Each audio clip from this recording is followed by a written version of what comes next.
advocacy groups like March for Our Lives and Giffords are hosting a gun safety forum. 9 of the 2020 Democratic candidates for president are presenting their plans to address America's gun violence epidemic, and it's something you will see only on MSNBC. For more details on what the candidates have said so far, let's go to MSNBC's Craig Melvin, who's been moderating today's forum. Craig, what have you heard that stands out to you? Hey, Ali, good to see you, buddy.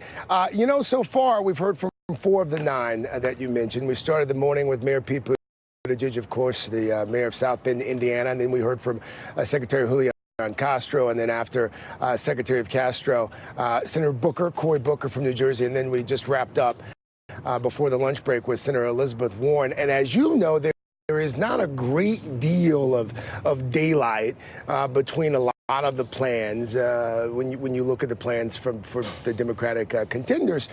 What has been most interesting is hearing the candidates talk about the issue of gun violence, in some cases in deeply personal terms. Also hearing from folks in the audience. The audience is comprised of survivors of gun violence, some survivors of mass shootings, some survivors of domestic violence, some family members of those who've lost loved ones to gun violence. So those are the folks who are making up the audience, and some of those folks are also asking questions as well. But one of the more moving moments this morning has been Gabby Giffords, of course, the former Congresswoman. She got up to help kick things off, and she made some comments. And she's also going to be asking a question of one of the candidates this afternoon. We still have yet to hear from Senator Joe Biden, Vice President Joe Biden, who's actually going to be taking the stage here at the top of the hour. Senator Kamala Harris will also be here. Beto O'Rourke will be here. And then we'll finish things up with Andrew Yang this afternoon. Of course, as you guys have noted, Senator Bernie Sanders was set to participate, not participating because of that medical condition that was revealed just a few hours ago. So it has been fascinating to hear not just the problems, because the problems, as you know, have been well documented, but hearing some of the ideas with regards to solutions, some ways to try and dramatically reduce the amount of gun violence that we have in this country. So let me ask you this, Craig. Is there a lot of space, as you can tell, between the candidates? Because they all believe that whatever system we've got going on right now is not working to prevent gun violence. Is there a lot of range, or is this sort of we need to be united as Democrats and present a face to the country? I'd say more of the latter, not the former. I mean, there has been this morning some conversation over mandatory buyback versus voluntary buyback with regards to assault weapons. It was interesting, though, to hear Senator Cory Booker essentially throw down the gauntlet on a national gun registry program, and Senator Booker also beating his chest a bit, saying that he was proud that some of the other candidates had come around to some of his positions that he said had been considered a bit out of the mainstream up until a few months ago.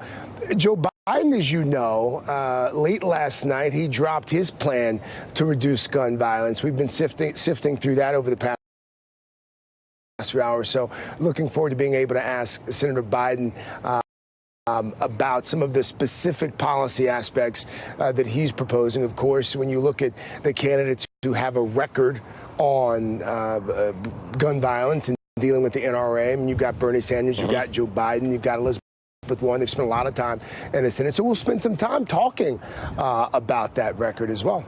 Craig, thank you. Good to see you as always, my friend. Craig Melvin. Thank you. Good to see you in Las Vegas. Mayor Pete Buttigieg kicked off today's forum by criticizing the Trump administration's efforts on combating white identity extremists and pledged $1 billion more to combat online extremism. We got to confront white nationalist violence as the national security threat that it is. Now,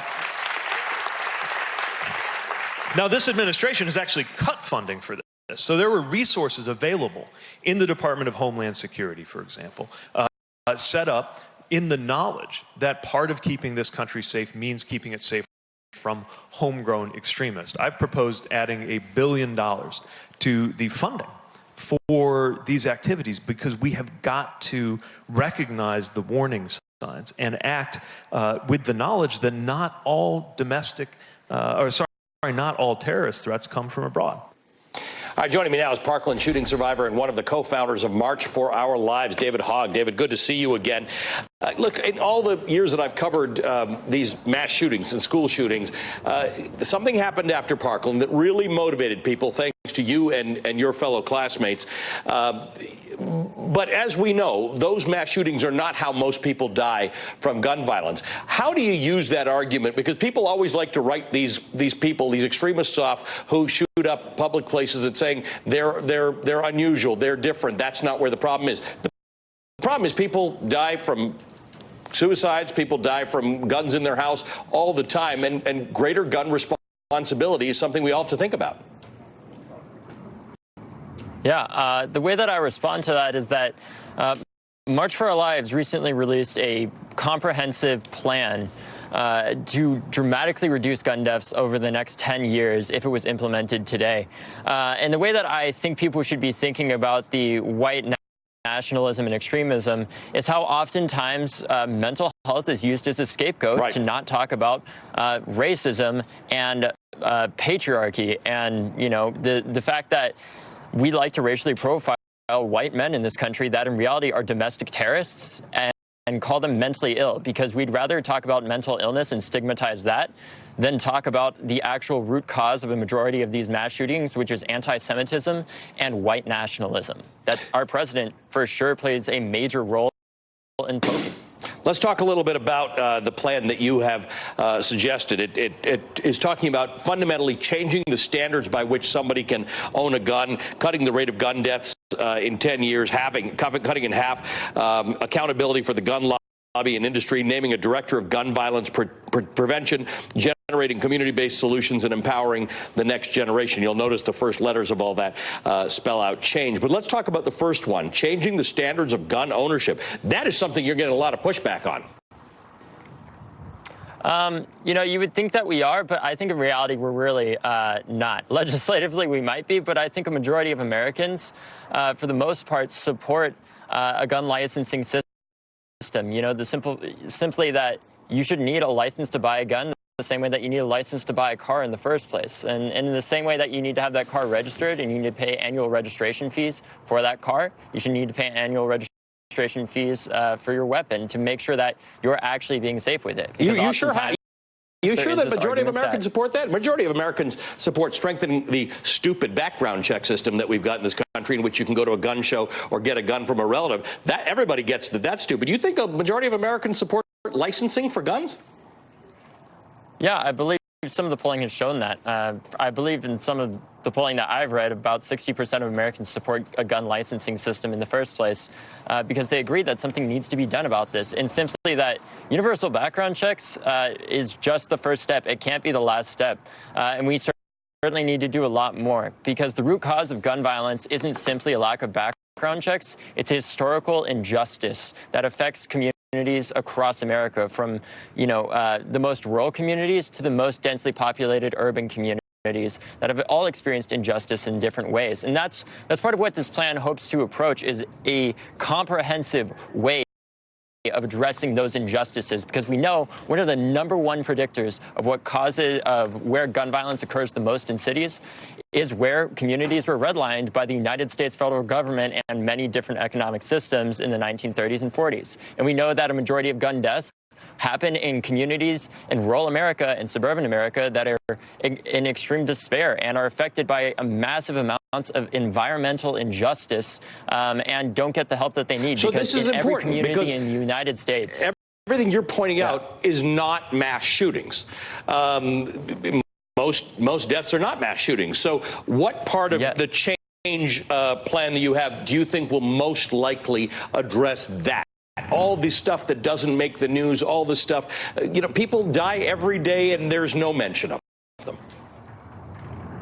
Yeah, I think what it does more than anything, and basically I would say all of it approaches and addresses the parts that don't get on TV on a daily basis. Extremist protection orders, for example, and a lot of these gun licensing systems have shown dramatic impacts in states like Connecticut and others that have implemented permit to purchase systems where they've seen homicides go down in a massive amount and gun suicides as well go down. And we know that one of the number one predictors of the likelihood of somebody dying as a result of suicide is whether or not there's a gun in their household. Now, I want to point out something incredibly important that I think people don't understand about a majority of these candidates' plans, and it's that all of them have these point-by-point plans. They don't have a comprehensive plan. What we need right now in the United States is not Band-Aids on the bullet hole that is in the United States of America and in our children and in the future of our country. We need an absolute major, we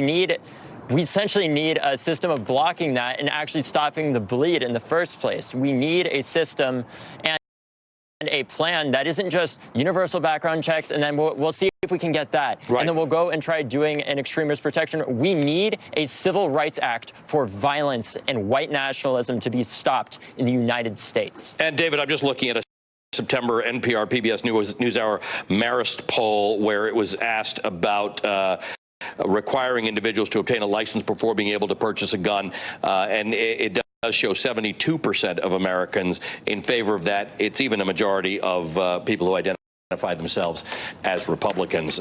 David, good to talk to you. Thank you. Yes, thank you so much. I appreciate it. David Hogg is a co-founder of March for Our Lives and a Parkland shooting survivor. All right, she's been an outspoken advocate for impeachment and now says the president should be removed from office and thrown behind bars. I'm going to talk with Congresswoman Maxine Waters about the state of the impeachment inquiry next, plus how the president's unhinged leadership style shapes policy and the effect it will have on future administrations. You are watching MSNBC.